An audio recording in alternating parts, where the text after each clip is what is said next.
Hmm.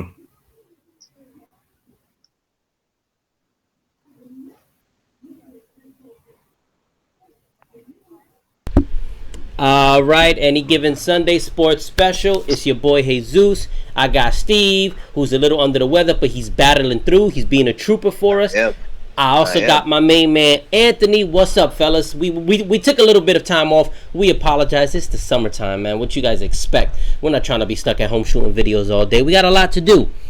But But we Well, here no, I now. mean, We here now. we really wanted to build the hype. That's really what it I was. mean, yeah, let's face it. The last four teams are the teams that made it to the playoffs. So I mean, we definitely wanted to build it up. But today we're gonna go ahead and we're gonna go over the two teams that unfortunately got eliminated in the first round of the playoffs: the New York Powers and also the Empire in Steve's team. So we have a lot to get into with that. Also, we just want to go ahead and remind everybody league fees are due on Sunday, the same week, the same day of keepers being announced. So we have about half of the league that is paid. We're still missing several others. I've already announced it, so just keep an eye out on that. Pay it through PayPal, and then we'll go from there. But with that being said, let's get right to it because we have a lot to cover today. We're going to start off with Steve's team, Tampa's Empire. Right now it's looking like more than likely they're going to keep Andrew Luck for $3. They're going to keep Mike Evans for $1. And if I had to guess, I would say they're going to keep Amari Cooper for $26, which you add the $20 tax, that's $46. And that's pretty much where they're going to be at, in my opinion, going into the draft. And Steve, since it's your team, do you want me to allow you to go first? Yes, please do. Yeah, sure. Yeah. So I mean, for us, it's really two options. Everybody else is a non-factor. It's really deciding on, okay, do you keep Jimmy Graham for $1 and enter the draft in really good cap position? So that would be 195 minus the 20. So you know 175 Okay. with those three guys, right? Which Mm-hmm. is not a bad position. The problem that I'm thinking is if I keep Jimmy Graham, I mean, essentially, I'm paying what Jimmy Graham is worth if he hits the open market, which is anywhere from $15 to $20, maybe. So it's really a wash. There's no really benefit. So the other option is, well, even with that, if I try to go after a wide receiver, because I'll only enter the draft with Mike Evans. So if I get another top flight receiver, I'm essentially paying more than I would putting on an Amari Cooper tag.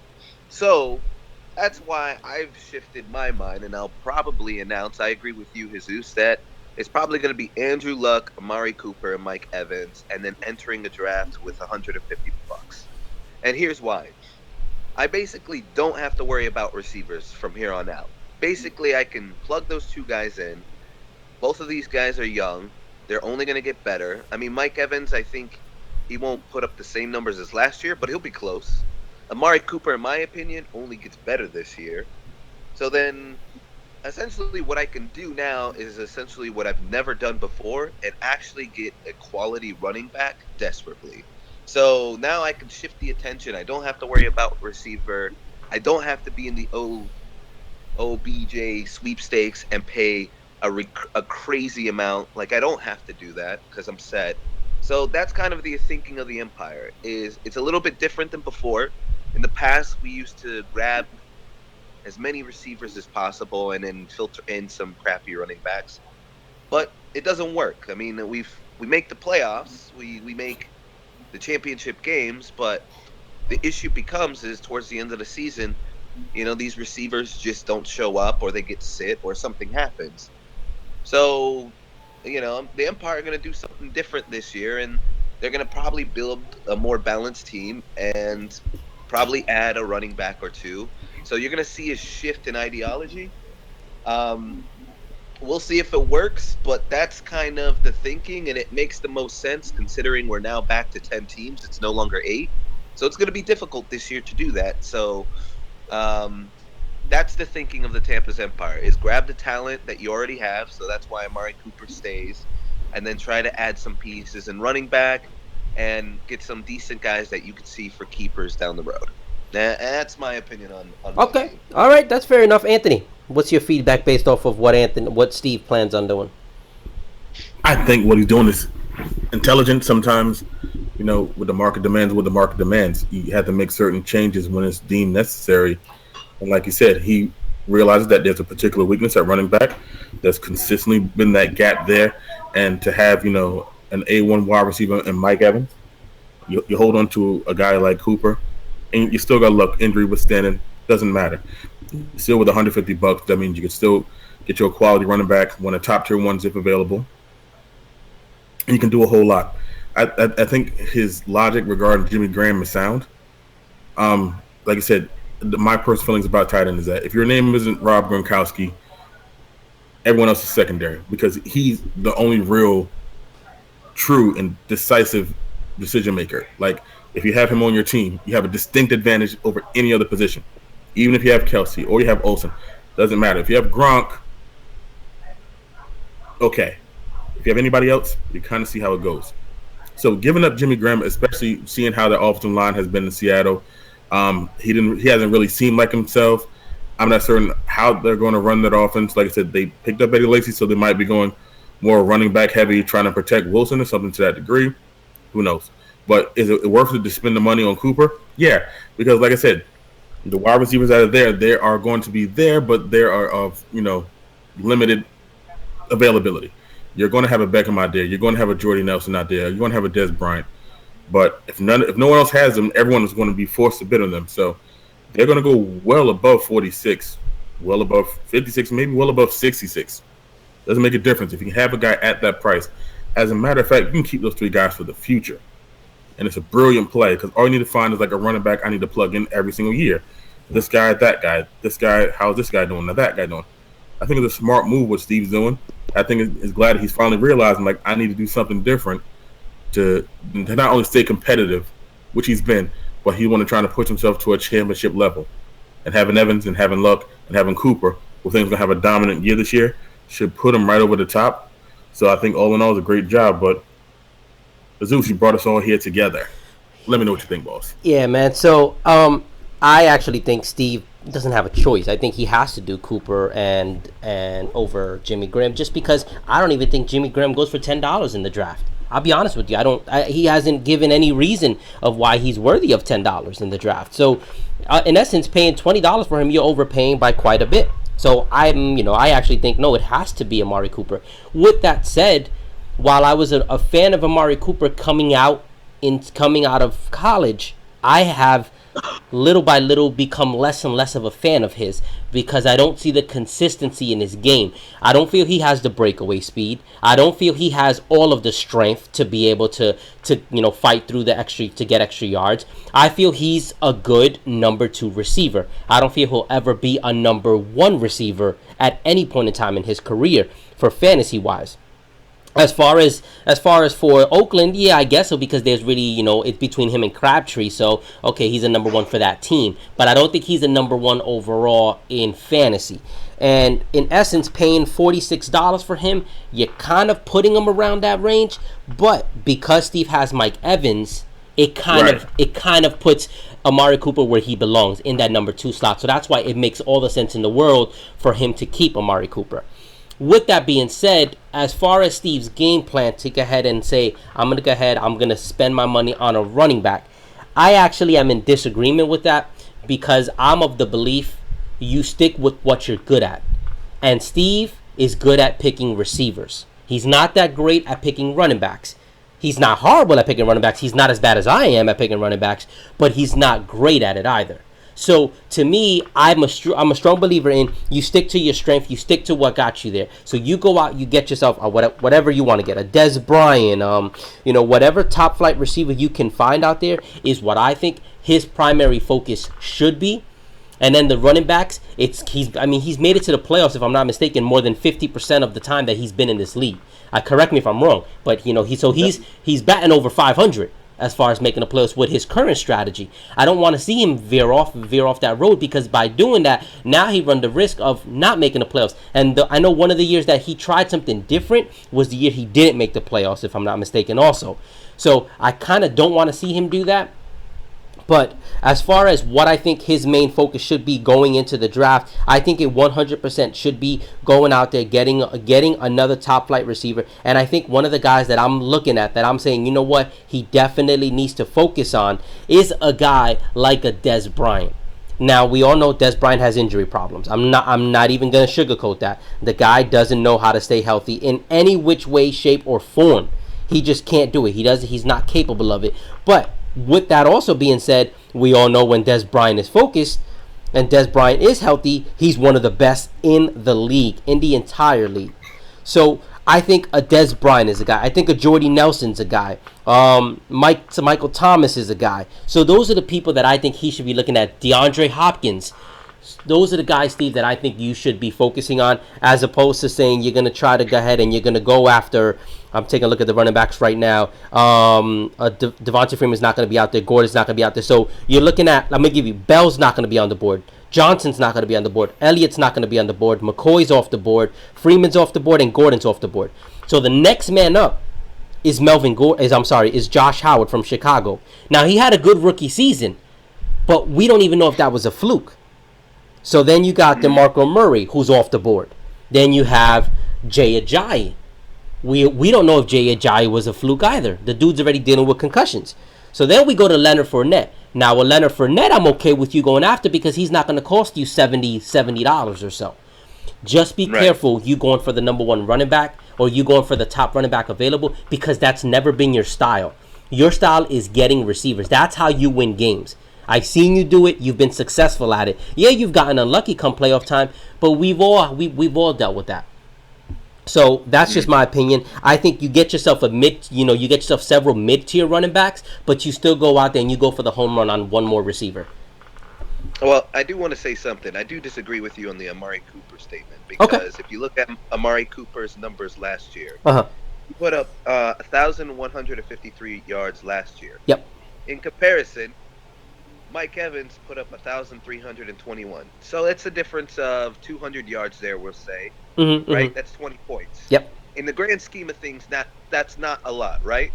When you look at over a 16-game span on when you plug him in your lineup, that's really not that much. So what about the fantasy? What about the fantasies? Because remember, I told you, as far as NFL, yeah, he's a number one. But as far as fantasy points, what did he put up in our league, fantasy points, compared to Evans? I understand that, and I understand. And where the difference came in fantasy points is Amari Cooper only had 5 touchdowns last year. Mike Evans had 12. Bang. That's the difference. Yep. So what I'm saying, and remember, I mean, guys, forget, like, a lot of... If you're talking, Steve, we're losing you right now. Hello? Yeah, look. Did I cut out? Okay, yes, you did. Goes. There you go. You're back.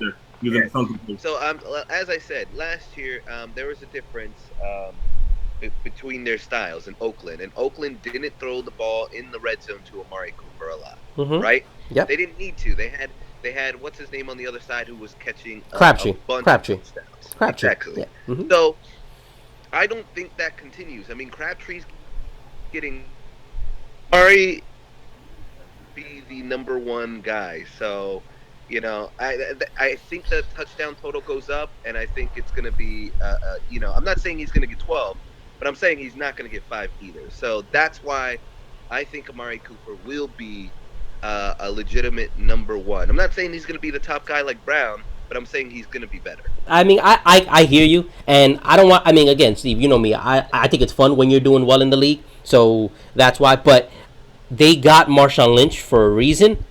If you think that the addition of Marshawn Lynch, they still have Crabtree, I believe they added a tight end, the guy that was in Green Bay last year, Cook, if I'm not mistaken, right? They added Cook as well. If you think that means his touchdown numbers are going to go up, I just don't see it. Now, Anthony, please feel free to give your opinion on it. But they added weapons. They didn't lose weapons for the red zone. They actually added red zone weapons, in my opinion. Anthony, what's your opinion? They added No, I agree. They added red zone weapons, but they understand the importance of Amari Cooper. Like, they have Crabtree, but he's not your number one guy. Yeah, Crabtree's not number one receiver. No, by no means. We're all in agreement. Amari Cooper is the number one receiver on the team. Right. Yeah. And the thing is that with any kind of with any great quarterback, you always want to see him develop a rapport with his wide receivers, because you always have A and FB. You think you think Manning, then you have Harrison. You Yep. think Brady, then you think God knows too. Marino and then Duper brothers. Doesn't make a difference. The fact that they're developing Carr and having that kind of connection with Amari Cooper makes a huge difference. So can I think he can bump those touchdown numbers up? Yeah. I think he'll get more and more involved and everything else to that degree. So Okay, so then here's my question for you, because you and Steve are basically projecting then a astronomical jump. He had 139 fantasy points last year. Okay, 139 fantasy. So in essence, to be a number one receiver, you're roughly around 190 to 200 fantasy points. Mike Evans last year, 200 fantasy points. Right. Odell Beckham last year, 190. Antonio Brown last year, 193. So those are number one. That's number one fantasy type. So your projection, and I just want to get you guys on record saying this, is Amari Cooper jumps over 50 fantasy points this year. Yeah, easily. And that's because his yardage total is going to only go up. Like, he's not going to do 1,001. He'll probably get around that number of 1,003 because they're going to utilize him more. He's going to get better. So that's 20 points right there. And all he has to do is realistically get to 8 to 9 touchdowns, and he's right there. Okay, so then, Right here's there. what we're gonna do, and Anthony, you can feel free to get in on this. Okay, since you and Steve are both in agreement, if Amari Cooper does not score 190 plus fantasy points this year, you both each pay half of my entry fee for next year. If Amari Hell Cooper, no. oh, but you're confident. All right, Hell so no. then Anthony's not confident. Steve. No. All right, let's be clear. Doug Baldwin was the number 10 fantasy wide receiver last year at 154. I think he could top that. 150? Of course he can. I agree with you on that. He'll get. Right, Look, so my opinion is Amari Cooper's numbers are going to be good this year. I'm not saying he's going to. You guys are misunderstanding me. He's not going to be a bum. He's going to be a number 2 receiver, which in my opinion, that's 150 to 165 range in fantasy points. So we're in agreement. Yes. His touchdowns go up. I don't think his yards go up. I think his touchdowns go up. Yeah. I think he has more touchdowns, but he's not going to be a number 1 fantasy, which is 190.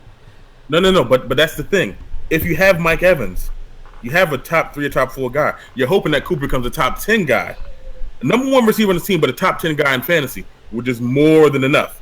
He might not be in the top 3 or top 4. But again, I'm talking about number one type talent. Where again, $46. We're not talking keeper numbers. When you're drafting, right? How many wide receivers do you pay $40+ for? There's not many out there that you do. There's not many out there that you pay that for. So that's what I'm saying. So Anthony, you're out of the bet. That's okay, and I respect that. Steve, are you confident enough? I like my money. I like my money. Steve, are you confident enough to go ahead and if he drops 190 or more, I pay your half of your entry fee. If he scores anything less than 190, you pay half of my entry fee for next year. $30? $30. All right, it's done. Done. I believe. I'm a believer. I understand where you're coming from, but I'm actually very confident. Oakland Raiders are not a fluke. They're a legitimately good football team. That's a fact. Yep. Amari Cooper was drafted very high. We all praised Amari Cooper when he came out. Yep, as I did. Typically, when you enter your 3rd year, you have a blow-up year. We've seen the same thing with Mike Evans. I mean, last year, if I would have bet you the same bet on Mike Evans, you would have taken it. You would have been like, no, not at all. Because if you remember, you and I were the 2 biggest on Mike Evans coming out of college. Remember, you and I were big. I mean, I was big on Odell. Remember, the only reason why I never drafted him was because Odell had the stupid hamstring that scared me to draft him. But you and I were both saying that Mike Evans and Odell Beckham were better than Watkins. That was you and me talking.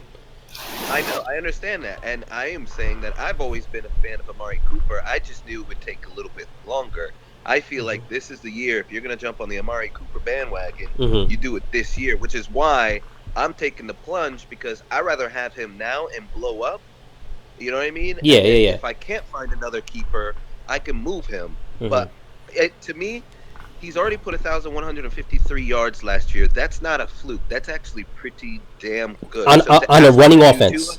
On a running offense, exactly, you're absolutely right. Offense, exactly. So to ask him to put 200 more yards is not crazy. And the fact that he got 5 touchdowns, that to me is more of an anomaly than anything, because an average receiver. I mean, if you look at the lines on what Yeah, fantasy, about usually about 7 to 9 around there. exactly. Yeah. So his touchdown totals. So to ask him to get to that level, I don't see it being crazy. I will take that bet all day. All right. I have the Look, I'm loving it, and I'm gonna give you the last word on this. I just want to say, it's not that I'm not a fan of Cooper. Is for me to give you a number one receiver type, there has to be something that you're amazing at, right? That you're top flight at. Mike Evans is one of the best at getting the ball in the air. He's just that big. You just can't take the ball from him. Antonio Brown is good at catching it between the numbers and just breaking it and beating you. And right. Odell Beckham, the same way. Throwing in the numbers, he'll break it and beat you. So that's what I look for. Jordy Nelson is one of the best in the red zone. Nobody's better than him in the red zone. So that's what I look for. And I look at Amari Cooper. He's not great at anything. He's good at everything. But I just don't see that, like, this is his one strength that he dominates at. And that's the reason why I say he's a number 2 in fantasy. But I do agree, I think we're all in agreement, his numbers will go up this year. It's just a matter of how much it goes up. Yep. All right. You know what he's great at? What? He's great that he's been in the league 3 years. He's 23 years old. Young, and can still improve. Agreed. 100% on that. Right. All right, guys. So, with that being said, now we're going to go ahead and we're going to get into the New York Powers. The New York Powers this year, they have options. And as much as everybody is assuming that the New York Powers are definitely going to keep Brady, Antonio Brown, Gronkowski, and Gordon. Well, they traded for Brady, but Antonio Brown, Gronkowski, and Gordon, that assumption is a bad assumption, because the New York Powers are strongly, and if the choice was have to be made today, the New York Powers would not keep Melvin Gordon, and they would actually keep Odell Beckham. So that assumption that that's been going on around the league is wrong. And if anybody knows the New York Powers, whether it's Dynasty, whether it's AGS, the New York Powers never do what everybody expects them to do. Perfect example was in Dynasty. Everybody thought they were taking Leonard Fournette number 1 day, and they took Christian McCaffrey number 1. We don't do what is expected. We do what we feel is best for the team. With that being said, I can't say that the decision is 100% been made, but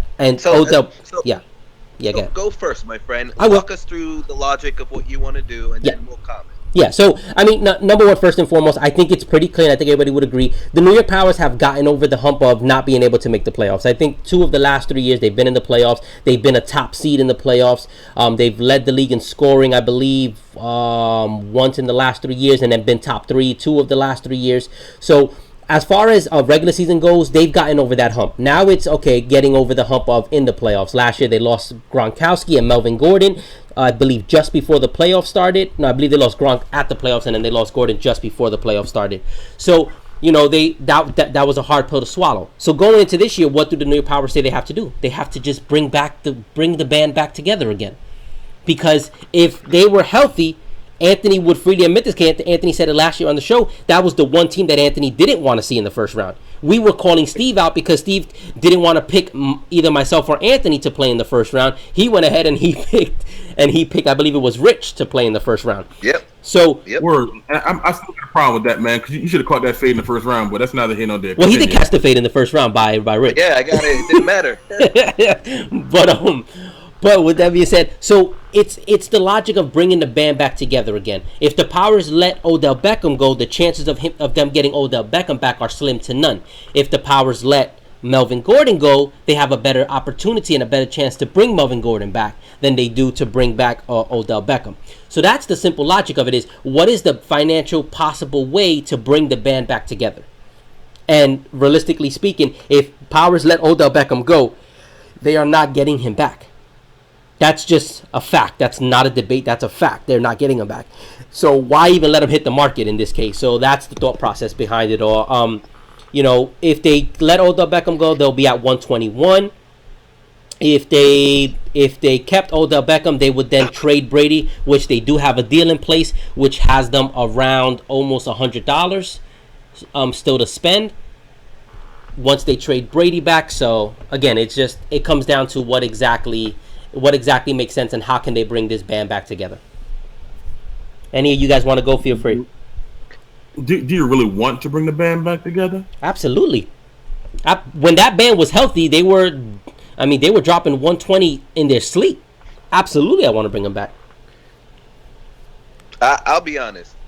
For me, if the Powers decide to keep Odell Beckham Jr., that actually makes me incredibly happy.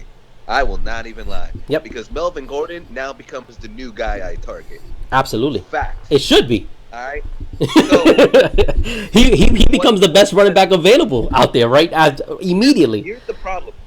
And this is exactly why the Empire feared that this would happen. Because that's why, honestly, that's why I believe we talked offline, Jesus, and I even told you, I said, because remember, we got into a debate. This was way before anybody was making decisions.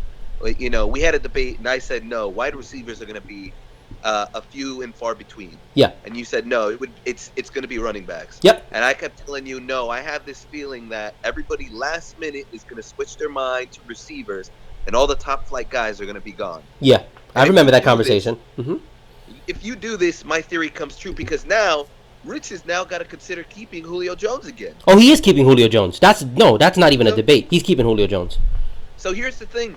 So now you look down that receiver board, and how many guys now in receivers are off the board? This is a nightmare for people who don't have receivers. You should be panicking. If you do not have one of those receivers on your board, you should be panicking, because it's going to set up a massive domino effect. And now that Melvin Gordon is out there, I mean, it's going to be quite interesting. I mean, to me, I think the better move for you, Jesus, is still, going with, because, I mean, you have Brown. I mean, you have Gronk. If you can move Brady, that's great. I mean, I still like Melvin Gordon because he's $1. He's young, and I think he's going to be $40 to $60 back here going on forward. But if your concern is you don't think you can find another complimentary guy with Antonio Brown, then I guess it makes sense. I would have never considered you doing this, to be quite honest, because to me, you're essentially putting $90 on ODB, which is absurd to me. Yeah. It's crazy. Yeah. But I get where you're coming from now, and the good thing is since you got Brady, for a relatively decent price, you can move him to kind of help, against that expensive tag. My question is then, what do you go for running back? Because it's, I still do have a good. Yeah, I still have every intention. I still have every intention to get Gordon. I still have every intention to get Gordon in the 60s. My concern again is with Odell Beckham. I'm not getting him at 90 if I let him go into the market. I'm still going to be outbid at 90 for him. So I can't bring him back at that number. And that's where my debate and my struggle comes in. Is what is the most realistic way? Whereas with Melvin Gordon, I can get Gordon back in the 60s. But I can't get ODB back in the 90s. I can't do it because I already know for a fact there are teams that have every intention of paying 90 plus for him. Word. Wow, this is shocking. No, because here's really. It's actually kind of brilliant. No, but it is, man. Because here it is. Look, I'm gonna read the players that are gone. Yeah. I believe Jordy Nelson will actually still be out there. Yes, right? He will be. Yes. Yeah, I looked at the list. Trust me, I studied it. Here's the rest of the guys that are gone. Mike Evans, gone. Antonio Brown, gone. Odell Beckham Jr., gone. T.Y. Hilton, gone. Julio Jones, gone. AJ Green. You know what I mean? AJ Green, now you're like, gone. Amari Cooper, gone.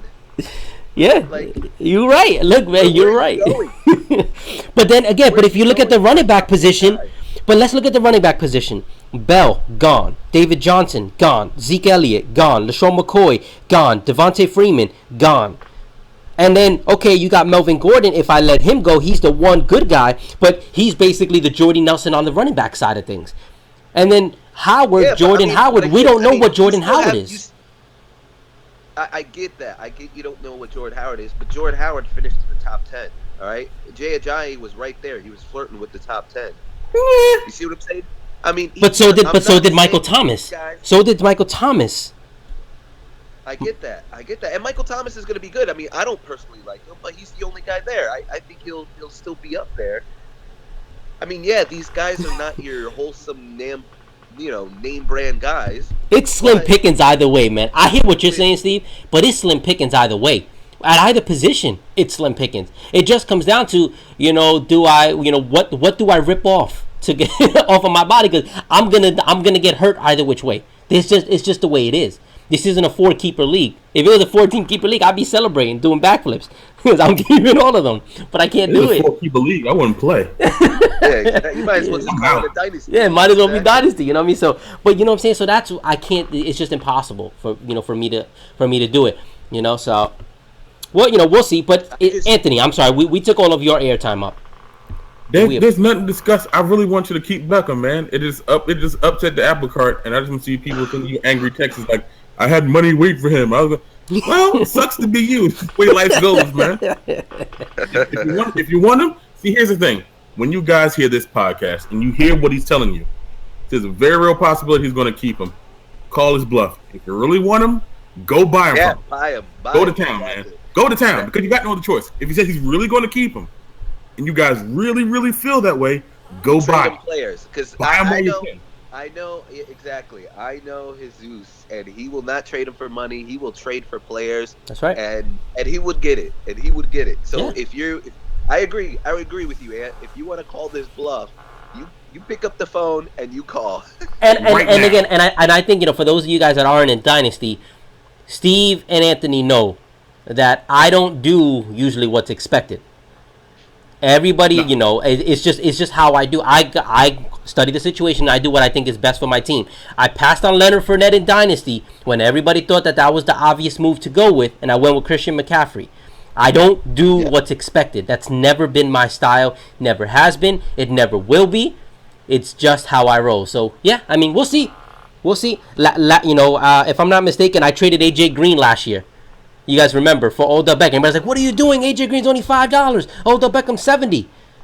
But I have my reasons behind doing things. It turned out AJ Green was a bust last year.